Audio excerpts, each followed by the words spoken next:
The idea thus then of all these notions that have been shared with you this day are things that we have been speaking of now for quite some time to the people of your planet, and will continue to do so in this way until such time as it is determined that you have said you are collectively ready to interact in different ways, to raise your vibrations up in different ways so as to create a new reality in which many of the things you say you prefer can actually come to pass, can actually manifest physically, can actually come to light.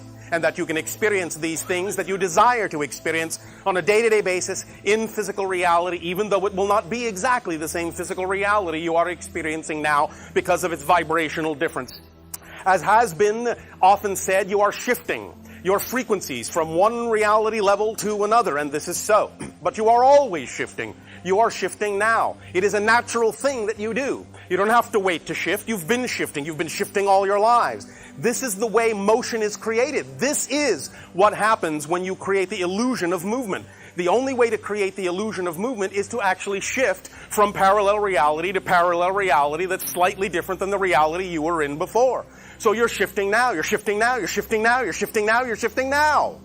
Through constantly shifting parallel realities. The idea is that you don't notice this so much because each new reality you shift to is very similar to the one you were existing in before. The idea of noticing the change is to create there to be a bigger difference between the parallel reality you shift to and the one that you were in before. That's when you know you're shifting. That's when you reveal to yourselves that you're always constantly shifting, and that learning to shift is not something you have to do. You do it automatically. You do it by your own second nature. It is natural to you to shift. This is the nature of how reality works. This is the nature of how change exists.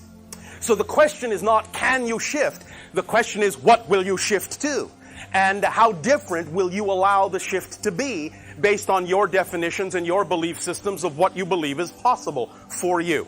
And this is why it is of paramount importance, as has been said this day, for you to really focus on the idea of the frequency, the vibrational frequency, the state of being that you prefer your reality to be, and thus then understand, based on what we have just said about shifting to parallel Earth realities, that when you change the vibration of your being, it's not that you change the world. It's that you take yourself, you shift yourself to a parallel Earth already existing on the vibratory level you have created within yourself.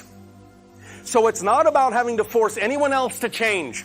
It's only about you changing and taking yourself to whatever reality, whatever parallel Earth is representative of the vibrational frequency you have created within your own state of being. And thus then find yourself surrounded by other beings who already populate that world, but are already more representative of the vibrational frequency you have created yourself to shift to. Is this making some sense to you? All right. The idea here, again, is that this is simple physics. As many of your scientists are beginning to realize, everything exists all at once, all now, in a sense, all here. But you create the illusion of separation by creating differences in vibrational frequency. As each and every one of you goes to your homes this day of your time, after these interactions, many of you may sit down on one of your couches, you may pick up one of your remotes, you may turn on one of your television sets, and your TV set technology is a perfect analogy of what we are talking about. The idea is that you know that at any given moment, there are any number of dozens of television programs that are available to you at that moment that all coexist simultaneously. But you will only get the program that you tune your channel to. This is exactly how physical reality is holographically structured. Whatever vibrational realm you exist on, whatever state of vibrational being you choose to be, is the reality you get. What you put out is what you get back. Simple physics. For every action, there is an equal and opposite reaction. Simple physics. That's all this is. It's about creating the appropriate state that you prefer in your own being and allowing reality, in a sense, to reflect back to you the shift you have made in yourself. But you must understand that the opposite is also true. You cannot perceive what you are not the vibration of. If you tune your television set, to use this analogy further, to what you call your channel 2, you will not receive the program on channel 4. You have to tune your set to channel 4 to get that program. Likewise, based on the reality you say you prefer, if you do not allow yourself in your definitions, in your emotions, in your thoughts and actions and behaviors in life to exemplify the vibratory reality that you say you prefer to live in, then you will not be actually capable of perceiving any opportunities that could actually allow you to synchronistically get yourself, shift yourself to that reality. Remember, what you are not the vibration of remains invisible to you. Many times individuals wonder, why can't I do this? Why can't I get there? Why doesn't this happen? It may simply be an issue of that they are on a frequency, operating in a frequency domain that creates certain opportunities to remain invisible to them, unknowable to them, unimaginable to them. They will never even conceive of those ideas, nor recognize them even if they were right in front of their face, because they're not operating on that level. You have to be in the state to see the opportunities and the doorways that actually lead to that reality. This is, again, simple physics. It is a very, very, very simple concept, a very fundamental concept, but we understand that many people on your planet seem to have a lot of difficulty in relating to this idea and creating the kind of changes within themselves that they say they want to make. This all simply comes down to the notion of definitions, how you define your reality, belief systems, basically is what we are talking about. Because you cannot have an actual experiential reality except as is based upon the strongest thing you believe it can be. The strongest way you define your relationship to it and to yourself. All experiences in life are based upon, in your physical reality, in your physical dimension, all experiences are based upon the strongest definition you have bought into about that reality. There have been many, many discussions about the different kinds of realities that your probable futures may hold. And I say this, as has been said, they are simply probable futures. Nothing is set in stone, nothing is chiseled in steel.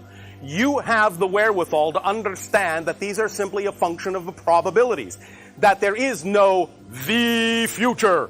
There are many, many, many possible futures. The idea, as we have just explained it, is whatever vibratory realm you exist in, whatever state of being you decide is true for you, will be, generally speaking, the future, so to speak, you will experience.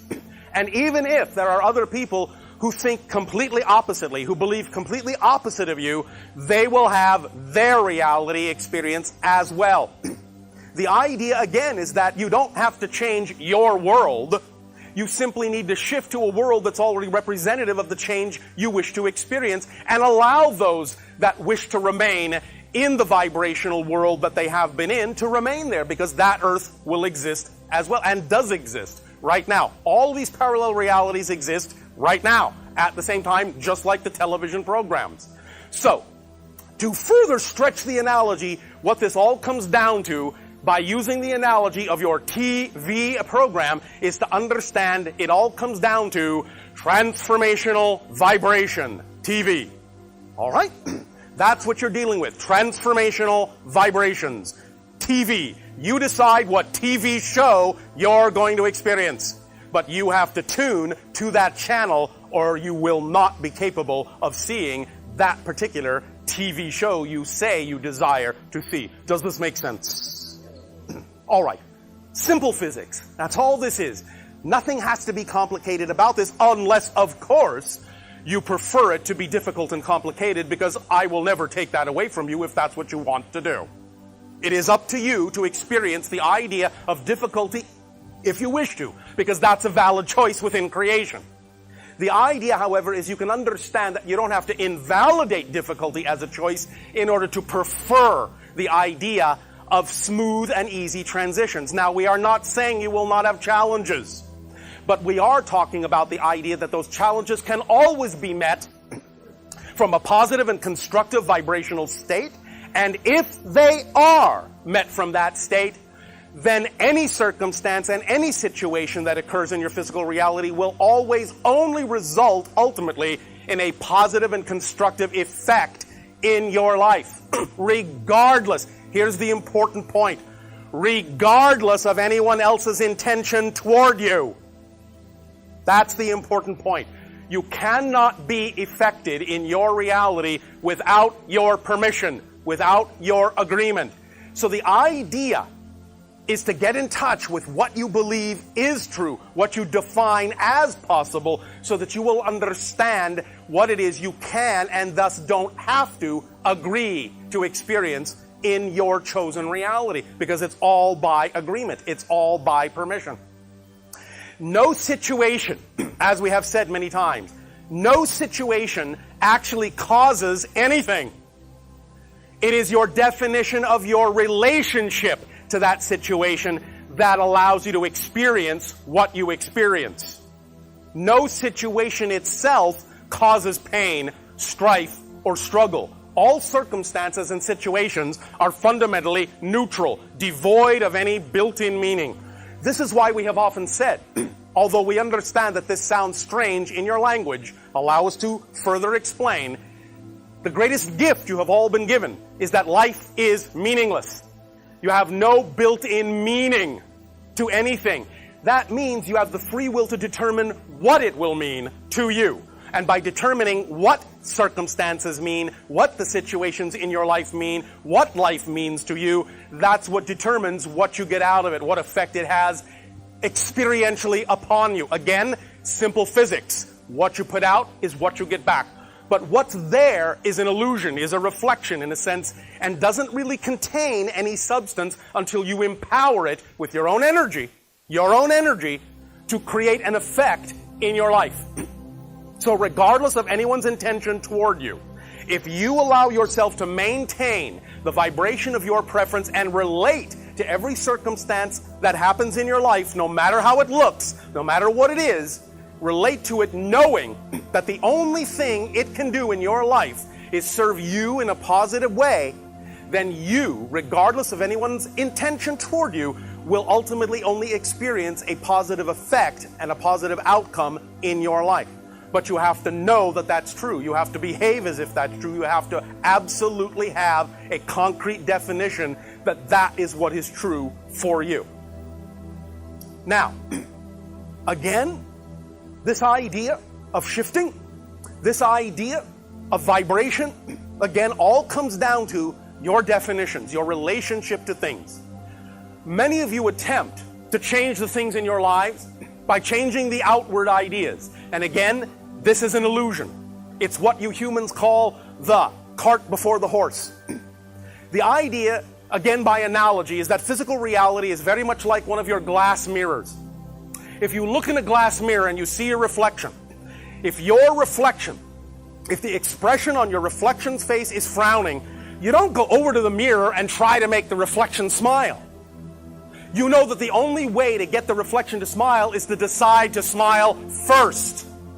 But when you do, the reflection has no choice but to smile back. Now we understand that physical reality has a kind of density to it, may have a little bit of a space-time lag to it, so that things don't always necessarily instantaneously change to the reflection of the change within you. But that's wherein you give yourself the greatest opportunity to absolutely stand firm on the idea of the change that you decide you have made. Because very often you will test yourselves in the following way. You may say, well, I have changed, but I am not seeing a change in my outer reality. Therefore, something must be wrong. That's the test. The test is not whether the outside reality has changed to reflect the change you say you've made. The test is whether you respond to the outside reality differently than you did before, even if it still looks the same. That's what tells you you've changed. It's the response that tells you you've changed. Because when you thus then respond to everything from a positive and constructive point of view, then you give your reality the assurance, you give the reflection the assurance that you have changed. And you're not just giving it, as you say, lip service. Because when you base the idea of what happens in your outer reality to determine whether or not you have changed, you're giving your power away to the illusion, instead of simply knowing that you have changed and behaving like you know it. It's that simple. It has nothing to do with how the outer reality looks. It has to do with how you relate to it, how you respond to it. That's what determines that you have changed. And then, when you hold fast to that assurance, then you can allow your physical reality within the space-time construct to take whatever time it needs to change and reflect back to you the certainty of the change you now know you have made within yourself by the way you now relate to everything in your life differently than you did before. Is this making sense to you? All right.